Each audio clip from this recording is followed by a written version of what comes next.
everyone. We were able to go ahead and make this bed work on this truck. We had to do a little bit of modifying and fabricating in order to make that happen. We had to shim up the front end of the truck using some square tubing, about 2 inches of that and a 1/2 inch rubber isolator to make it ride smooth. So it's not making a bunch of noise banging around down the road.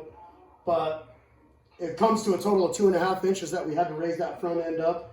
We were able to make these fenders work by cutting this pocket sleeve out of the bed and extending the fenders out past that. We obviously have some more work we have to do to make all that fit. As far as these fenders go, we had to weld a bracket inside of the fender here. That shored up the fender, made it a little more sturdy.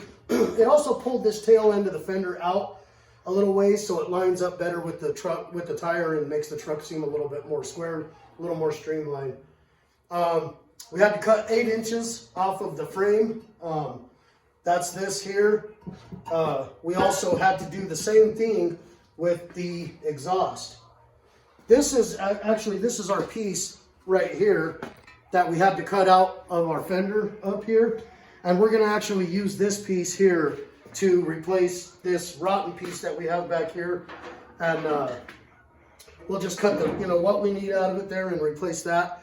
Use the rest of this steel to maybe make it look like we still have somewhat of a pocket sleeve over there. It's mostly just gonna be aesthetic if we do go ahead and decide to do that. As far as the exhaust goes, we had to cut the exhaust tips off, cut it back 8 inches, weld the exhaust tips back together, and that leaves, looks like probably 6 inches or so extension behind the truck, but once we get the bumper on it, it's probably only going to be barely sticking out an inch or two. Obviously, we had to move the fuel tank, so we had to remove that, mount the bed, and then we had to put temporary mounts in there, those 2x4s that you see. Later on, when I replace this inside of this bed, the wood inside of this deck of this bed, I'll go ahead and find a permanent place likely underneath the bed here. Right now, what me and Tyler, my cameraman here, are working on is taking this old bed down to bare metal. It had a lot of surface rust, and not a lot of it was really deep. So I mean, the bed is really good and sturdy. We did find quite a few dings in it after we grinded it down, which once something turns shiny, that's when you start to notice a lot of those little imperfections. But we're also taking the rust off of these straps.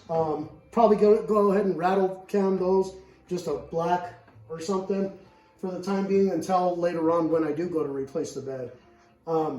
So the next step is going to be to finish that up, get her in primer, that way the whole truck is one color, and we'll shoot another video the next time we take a cruise.